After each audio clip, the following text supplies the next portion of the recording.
पातोडीला हलवायचं, पातोडीला हलवायचं झालं.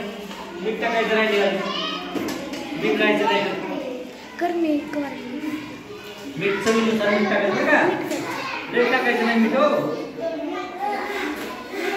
झाला हलवी झाली वेळ.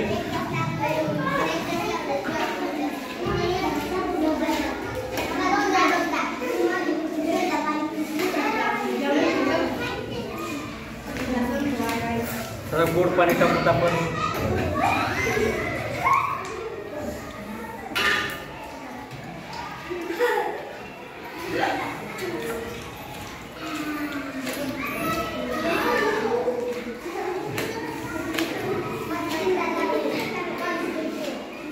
आणखी खायची वेळ आपल्याला आज बनायलेली आहे.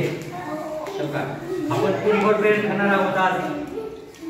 आपल्याला वेळ कविता आहे का ना आपल्या दुसरीला, त्या पद्धतीनं भेळ करायची. तुम्ही सुद्धा का तुमच्या घरी आईला अशी भेळ करून दाखवायची. बघा मी काय केलं, पहिल्यांदा कांदा घेतला, कांदा कट केला, तुम्ही कोथिंबीर चिरली, त्याच्यानंतर फरसाणा, लाह्या, मीठ, तिखट पाणी, गोड पाणी एवढं ही करायचं आपल्याला.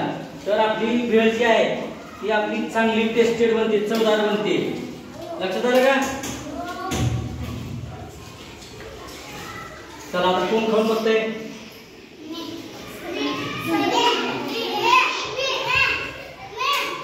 चव कोणाला करणार आहे? चला ये, चले बघ त्याला मीठ आहे का बरोबर ते बघ. आहे का तू मीठ बरोबर आहे का? ओके आहे. तिखट टाकायचं का पुढं? बरं ठीक आहे. तिखट नको टाकायचं, नको टाकायचं. थांबा मीठ पाहतो, मीठ आहे का बरोबर.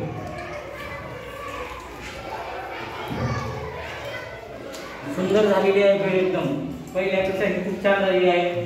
तुला करूयात आपण आणि तिखटाचं पाणी टाकून थोडं तिखट कमी पडले.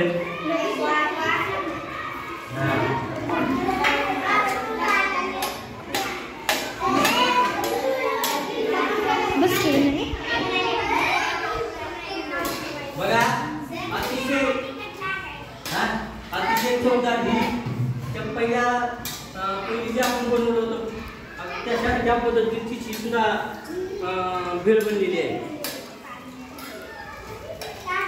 बघा खूप छान आहे. यातून पुढे खायला एक मिनिट. ज्याची संपलेला आहे, ज्याची संपलेली आहे गोड पाणी थोडं टाकू, गोड पाणी थोडं टाकू.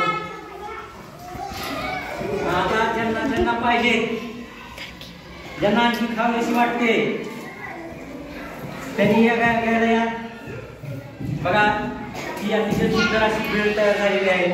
अतिशय चवदार चांगली झाली आहे. बाहेरच्या ह्याच्यासारखी पेक्षा चांगली झाली आहे. घराचा कोणाला पाहिजे चला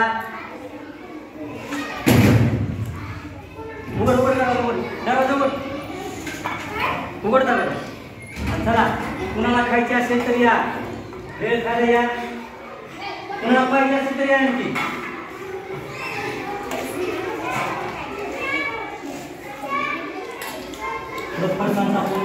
टेस्ट आणखी जरा वाढते.